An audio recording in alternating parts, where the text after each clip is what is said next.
nervous with me driving? No, not at all. You're one of the only people that I would trust.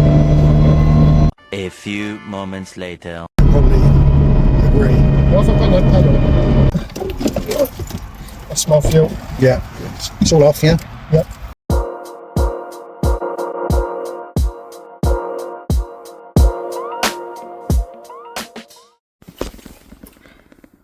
So we're off to see Dave tomorrow with his GT4. So we're going to be getting the GT4 up and running, wash, blah, blah, blah, blah.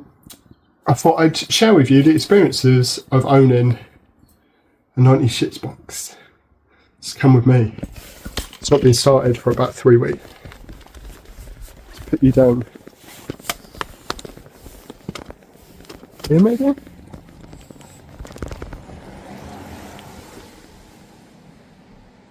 We go. Don't have to get it open.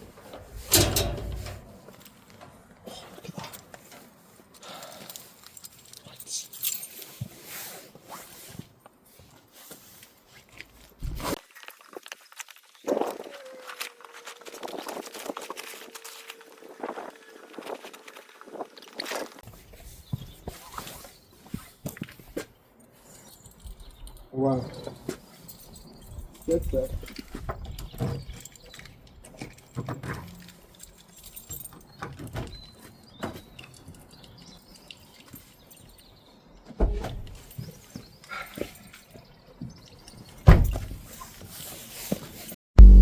I forgot to record.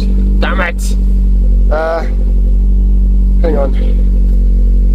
So it started. Put this down so it doesn't lock itself.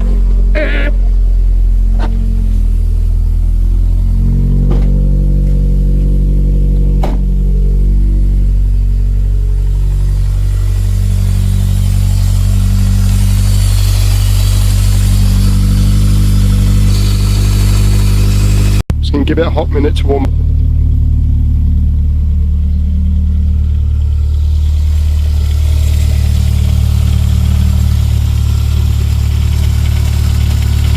Smoke it. The next day. Ho ho ho! It's a Christmas edition. I don't know how much of this you can hear. I have a Christmas jumper on. We're on our way to Caffeine and Machine with Dave in his other Celica, who's behind me that you can't see. And we're gonna have a little comparison between two cars. This 350 horsepower and his 500 horsepower one.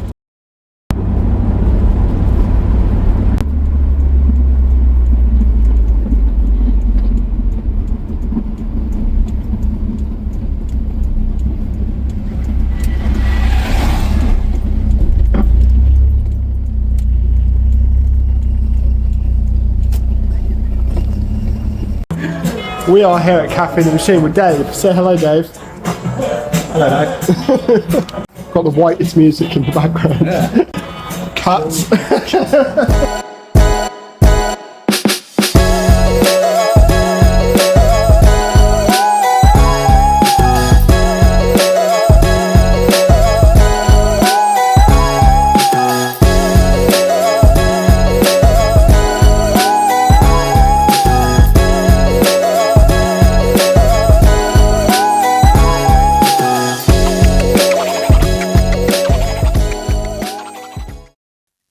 So you I have a tiny remote. That's what she said.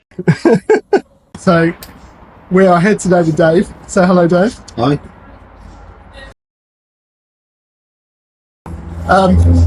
With the two GT4s, I'm just going to move the camera forward so you can see Dave. Now I get to lay down on the sofa.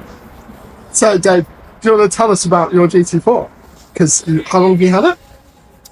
23 years. I've had it for 23 years, got it in 2001. Yeah, it was completely stock when I got it. I had no intentions of doing anything with it. Yeah, essentially, I just remember getting it. I remember opening the bonnet, thinking, holy crap, I ain't got a clue what's going on in here. And I thought, I'll just maintain it and drive it for the next few years.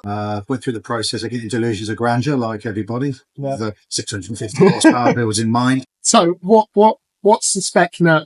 So what is you? It's everything. It's I mean, it's It's had 2 ECUs over its lifetime. An old M4, which was the way to go 20 years ago.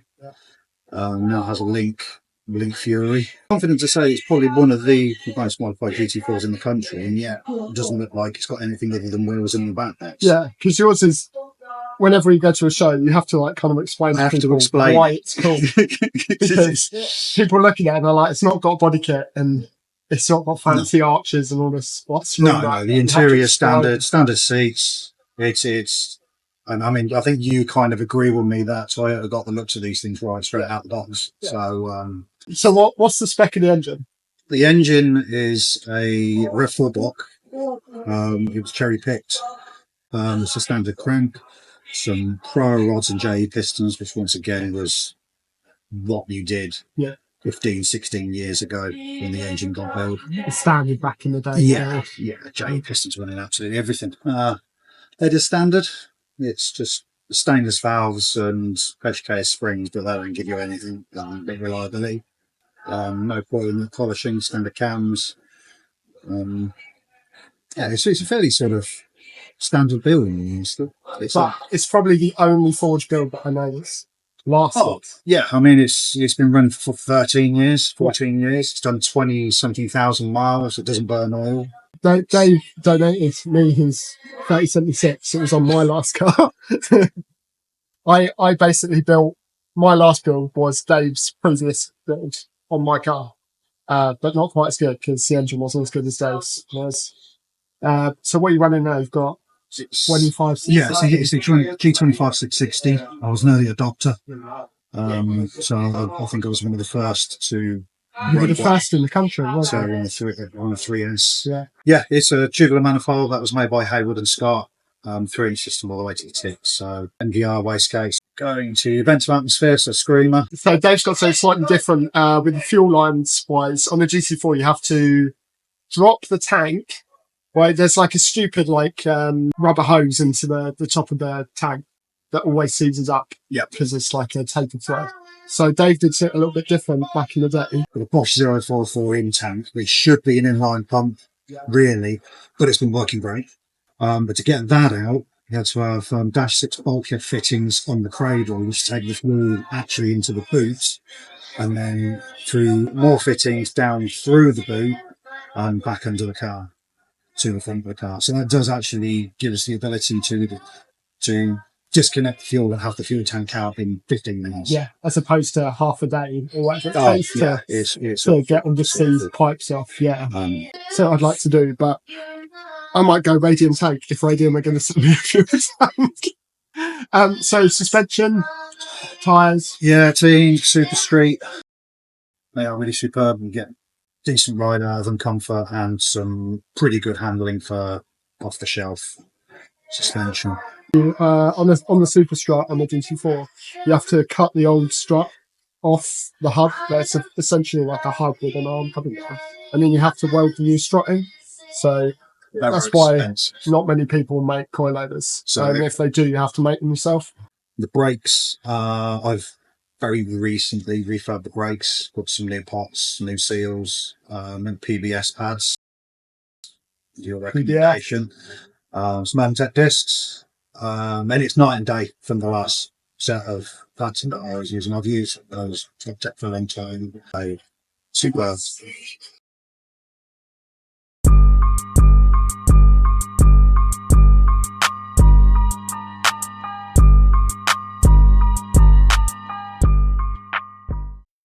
Player 1.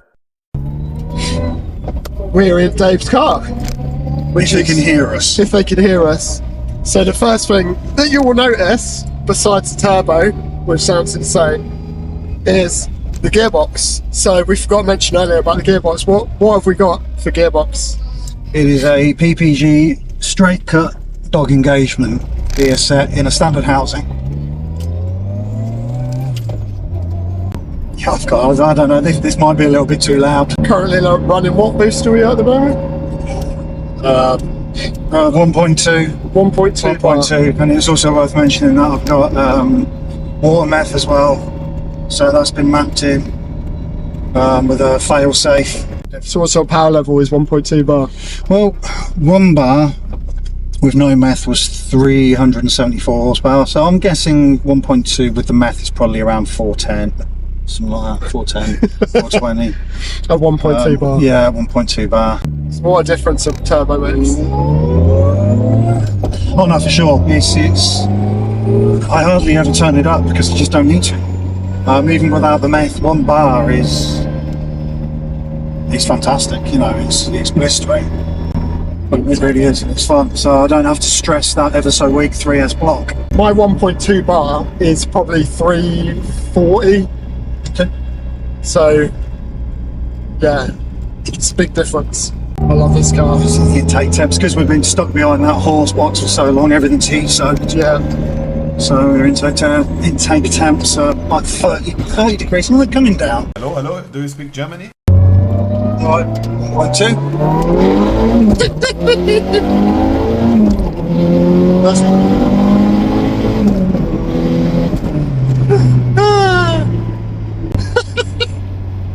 This thing's ridiculous. I mean, in the previous setup with the 3076 that you adopted for a little while, Yeah. that's what that was like at 1.8. Yeah. I remember. So it's a great video of me, you and Javier in the car, with me doing pretty much the same thing. Yeah.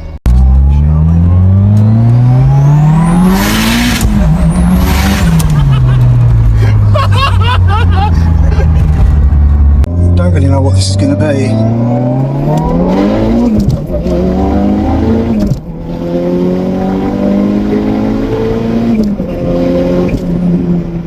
1.5 bar. Got 1.5. This thing's ridiculous. I want to take this on track.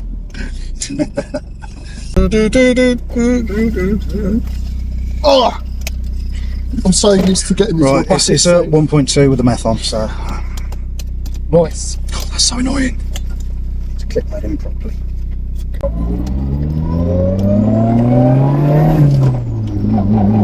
This is so good.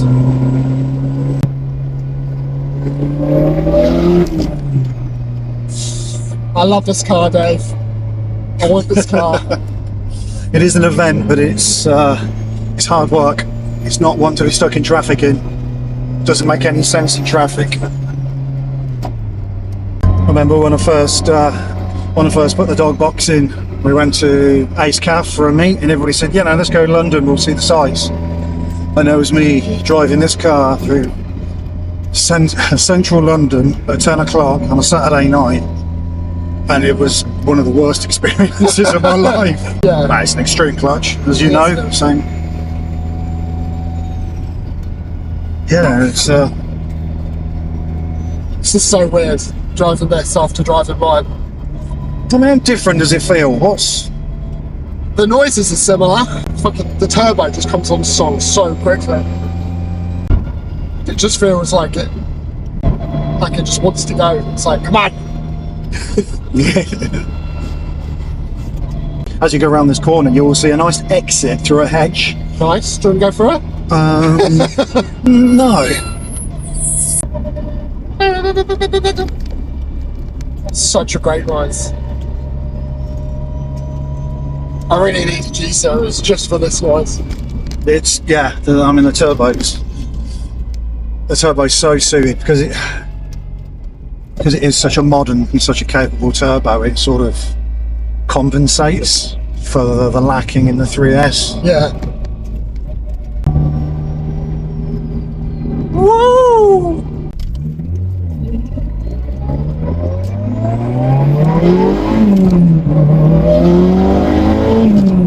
This thing is so good. Oh. I think you covered it in your rear anti-roll bar video that GT4s are standard, although for the time they can handle quite well for a 1994 car. They suffered horrendously from oversteer and lift off understeer and lift off oversteer. The best, the worst of both worlds. Massively understeering. Oh, terrifying understeer. Under power as well. So it's not like you're going to a corner lift off and the anti-roll bar sorted that. So I do have a white line rear anti-roll bar. It's one of the first ones, one of the early ones. But I also have a Cusco plated limited slip diff, locking limited slip diff in the back. Super rare, no longer available. Yeah, well, yeah, it appears so now. Which on slippery surfaces or loose surfaces turns it into a rear-wheel drive car, basically. So yeah. So with the Team Super Street, white line rear anti-roll bar, Cusco diff, polybush is where you should have them. Are you nervous with me driving? No, not at all. You're one of the only people that I would trust.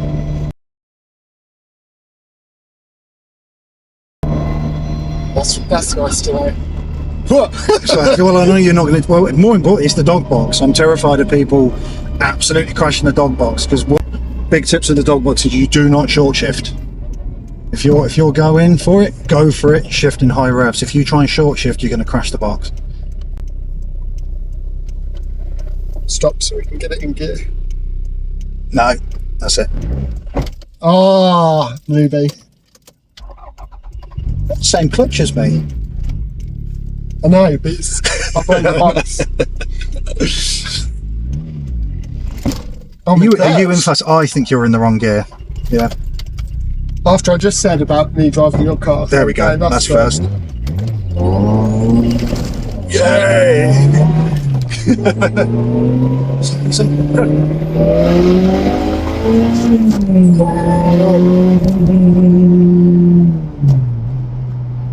You're alright. I love the fact that I'm like, yeah, I trust you driving my car, it's fine. And then I get third gear. It's easy. It's easy to do. I've done it so many times. I mean, the reason why I went for the dog box, and that's probably worth mentioning, is the fact that when I got this on the road 13, 14 years ago, I went for a low mileage box. Yeah. It was great, fantastic.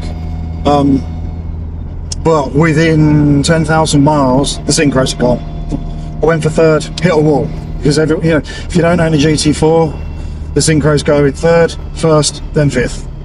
As you can probably agree. What if I've got no pedal? What do you mean? I don't know. It's not it stopped.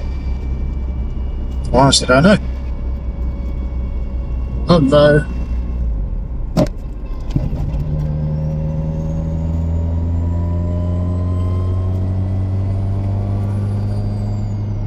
There's no oil pressure. This running sounds fine. I guess it just...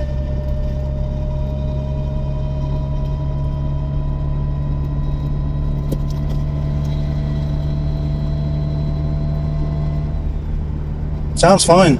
Sounds sweet. Should have said anything, should have. Accelerator once again. Gone again.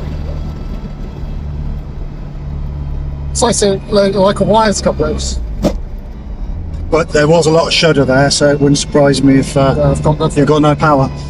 Yeah, I can smell fuel. So, Oh fuck. okay, right. It's fine. I smell fuel. Yeah. It's all off, yeah? Yep.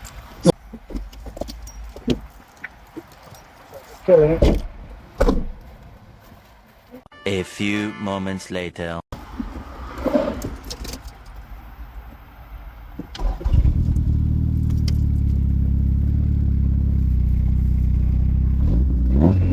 It's all back, yeah, it's a loose wire, isn't it? I wonder if it's a loose wire. After that, I'm gonna let you drive. Yeah, well, that was purely the engine judder. I mean, clearly what's happened there is with Andy's superlative launch off of a roundabout, which kangarooed us to the point of, kangarooed us to the point of clearly an oil pressure signal being lost, which cut the ignition. It's impressive. It's all good though. The car is fine. It's fine. It's fine. I know my car. And I'm no longer driving, so I was banished to the passenger seat. No, absolutely. But yeah, I mean, that's the unfortunate sort of dilemma that I have had, in that with the power, it should really have the poly bushes in like the subframe and the diff and that to try and tighten everything up, but then it just makes the car awful to drive in every other situation, because it is all still standard in that sense. So when I when I blip and downshift into second in particular, it thuds because the whole drivetrain flies backwards and hits the diff mount. Yeah, look, he's got problems too. Yeah, it's got Billy though. Yeah, That's right. yeah. It's a feature. But no, I mean, I've got TRD engine mounts. I had the last TRD engine mounts in Japan at the time. They were the We have last all the ones. TRD stuff. TRD thermostat, TRD engine mounts. Yeah, What else is TRD? that's it. Oh, that's a really long list. I did have TRD spark plugs at the Grand. You did? Yeah, So for you- £125 So what until I you mean- realised they were you had- 35 quid iridium You had Denso spark plugs with TRD printed on them. for £100 premium. But no, Bosch injectors. Some nice 970 multi-port. You've got genuine HKS rail, fuel rail though. I do, Unlike yes. my Chinesian version. Yeah, they work. This is And an Austin Metro fuel filter. Austin Metro fuel filter for the win. So I drove my car for 10 minutes and managed to get it to cut out. I know. I found the flaw. I need to find where that loose wire is though. See, if it wasn't for me, I need to you find wouldn't know there was an issue underlying. Let's find it now. I'm trying very hard not to put my foot anywhere near the ECU at the moment. Yeah, sorry, I'm like- I left that there, didn't I? I'm literally sat like a little old lady, my legs together. Everything's perfect, mate. Player 2.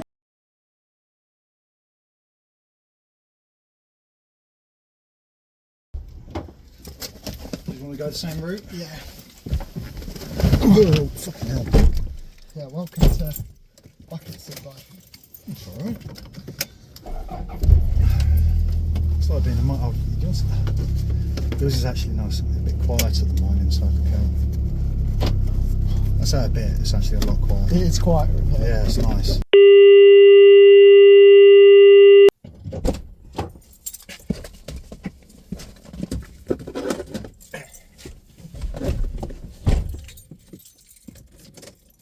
Start.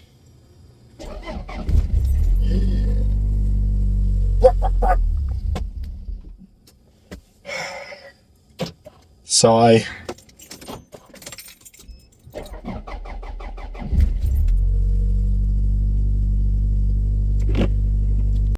Hello. Good morning, everyone. Now, the shrewd observers of you may have noticed that Dave's not here. He's been replaced with a leather bag, and I'm wearing a different outfit. Unfortunately, the audio from the clip, we had 25 minutes of footage and there's no audio in it of me and Dave both driving the car. So I kind of have to cobble this together today. I don't know how this is going to work because obviously you've got no feedback from Dave. So, yeah. But I will try and review my own car and remember what he said. And we'll go from there. Okay. God, this is weird. After driving the MR2, this thing feels massive. Like the steering wheel on the MR2, it's like a Formula 1 steering wheel. I feel like I've got a freaking boat anchor. It's a lot quieter. As you can probably tell. The car's loud, don't get me wrong. But mainly due to the fact that it's stripped out and polybushed. So we have diff bushes, subframe bushes, lower arm bushes, and engine mounts are all poly on this, which does give you some NVH. But the drama has gone. As you can probably hear, there's no PPG box. I have a standard diff. And I have a 2871 turbo, which is good, it's great. It's probably a really good, it's a good option for anyone that wants a road car. A road car? So the bucket seat really helps with the driving in there. Like Dave said, you're flying around all over the place. he really needs bucket seats, but I get it. He wants it to be a road car. First thing is the turbo. Like, it's made me really, really want a 25660. I think that's probably what's going to have to happen. The spool on it is incredible. It's so quick, and the power at such a low boost is phenomenal. We're running 1.2 bar in this for about I think it's 350 horsepower, which is great, and like it wins events, like back to back Brighton wins. It's great, but I want the noise because I'm a child, and I want the spool, and I want the noise, but mainly the noise. So one of the things Dave mentioned was the handling. So I set this car up myself. It's still got my race alignment on it. We're on BC Racing VR coilovers, and like I say, it's all polybushed. The super strut on it that we explained earlier, we're going to need doing soon, but the car is super tight, super responsive. The handle's great. One of the things that Dave was saying was how much he liked the handling on it, and he thought it was probably one of the best handling GT4s he's driven. Oh, yes. Ha ha ha! This is the best Celica I've ever driven. Look at the steering wheel. It's amazing. Ha ha! Yes, I told you it was the best GT4 ever. Ha ha! I know, it's brilliant. I'm not making that up. I know there's no audio to prove this. I missed the gearbox. So anyone that's interested, the car is fine. It was just a loose wire. My superb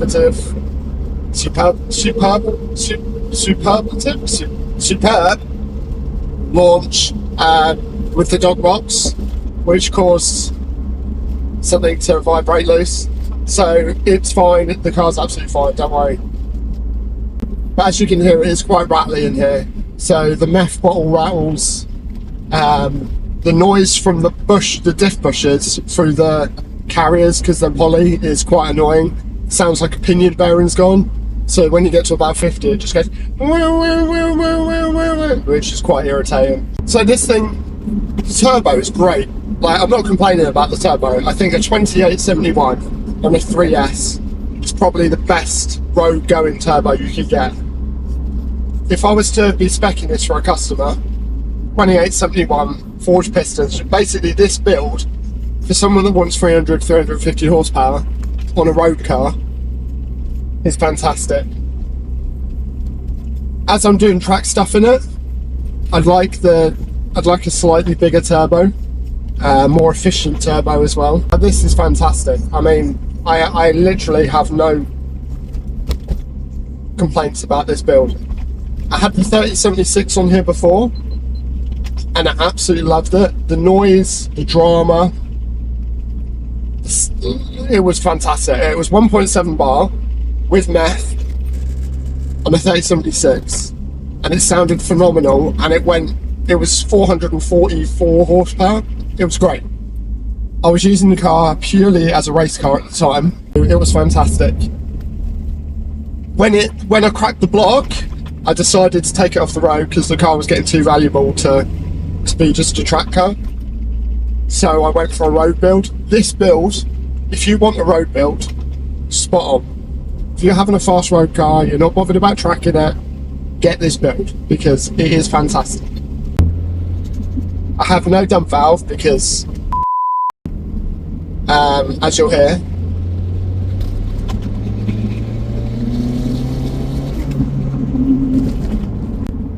so spec-wise, this is a 3S GE block with a 3S GT head. It's had porting done to the head, and the squish has been removed. Don't shout at me. It was because we did the stroker build. There was no squish pads on the pistons. There's nothing I could do about it now. So that build was utter wank. That went in the bin after 1,000 miles, and we built this. I think the headwork has hugely improved it. Porting the head out, I ported everything when I built this. I ported the oil pump, I did everything. I went to town with it because I didn't want to be doing it again, because I built this 4 times and I didn't want to do it again. So this is forged CP rods. I believe they're 9-to-1. It's been so long since I've worked on one. 9-to-1, stock MLS Toyota head gasket, stock head bolts, mains, because I didn't want to line bore the block for ARPs, stock rods, let me just say, I'm just going through the engine. They're stock cams, but with a ported head, stock inlet. One of the things we didn't mention about Dave's is he has the Caldina side inlet on it, which is pretty cool. And then we have billet fuel rail with ID 1050 injectors. I have a Cytec fuel pressure regulator with AEM 340 pump. Toyota coil plugs, which I made myself. All the wiring loom is custom made by myself. We're on an ECU Master Black, EMU Black, fantastic ECU. We have EGT in the exhaust manifolds. I've got oil pressure.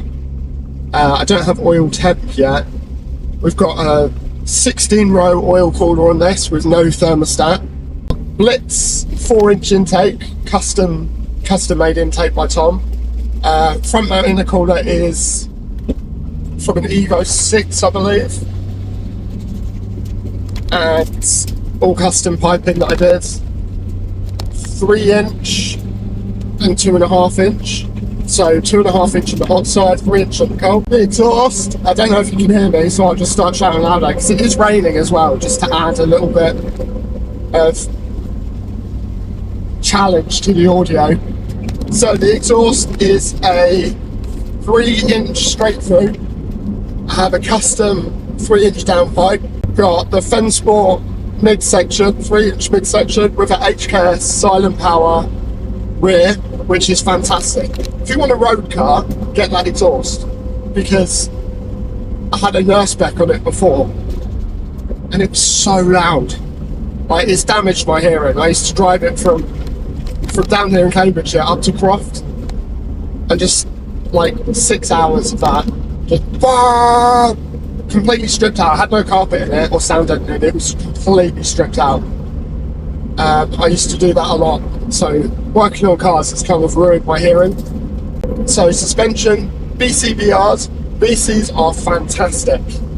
Road, track, sprint, everything. This car does everything, and it does it so well all round. They're great. PBS Pro Track pads, PBS.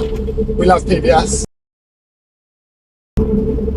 With black diamond discs on the front and stock discs on the back. Extreme clutch, same as Dave's. We've got both have the same extreme 6-puck clutch.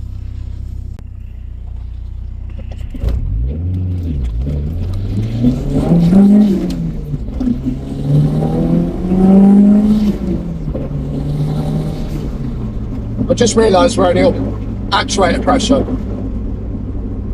I thought to myself, it doesn't sound right. Put it on high burst. So down here I have 2 buttons. I've got a black one which is high and low boost, and the red one which is the ASBO button, which was when I had MEF and everything. So it was launch control, anti-lag and pops and bangs. I do have direct port water MEF Aquamis kit. So it is pre-turbo, pre-throttle body and individual cylinder water MEF. It's still not been mapped. If I'm going to go 25/660, I'll get it mapped then. I'll just do it all at the same time. We'll hire Tom, we'll hire a dyno, and we'll do it all in one day. I love it. I love this car. I'm never selling this car. This is my for life car. The alignment on it is my alignment settings. I'm not giving them out. So don't ask, because you're not having them. But I aligned it. It's my track alignment on this still. I have it all written down and in a safe place. So I have a catch can that vents to atmosphere, but with AN10 fittings welded on the cam cover, which goes straight to the catch can. That's why I need to drain the catch can so much, because it gets condensation inside. So it's like an alley can at the front behind the headlight with no PCV, so it just gets condensation in it. There's never any oil in it, just water. Cockney Dave. So we're now on high boost. I don't know what the temps are. I don't have a super cool little panel like Dave. I need to get one so we can look at stuff on cam. So this is second gear.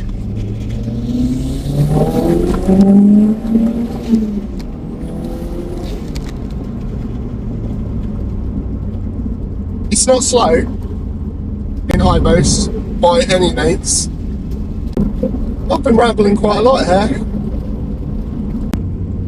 So to sum it up, if you want a road car and you want something that you could drive, I would say every day, but you shouldn't be daily on these. If you want a road car that you could get in every Sunday and you could drive it to Cars and Coffee, or you want to go for a blat around the countryside, this is fantastic. You can sit in traffic, you can do what you like. If you want something that is going to scare the pants off of you every time you drive it, and it is a mission, and you come out exhausted at the other end, Dave's build. But 500 horsepower on a GT4 on a road car is a lot. If you wanted to say a bit gnarly that you could just take out of the garage, kick its head in legally, 60 miles an hour or 70 on the dual carriageway, Dave's build. It's great. Anyway, I hope you've not been too bored. I really need a camera and a microphone because I'm really gutted that we lost that pitch because it was fantastic. But hopefully you've liked it. Hopefully you've enjoyed watching it today. Don't forget to like and subscribe. If you've got any questions about GT4s, ask away. I'm always here. Let us know what you want to see. If you've got any comments, let me know below. But until next time, have a nice Christmas. Okay, bye.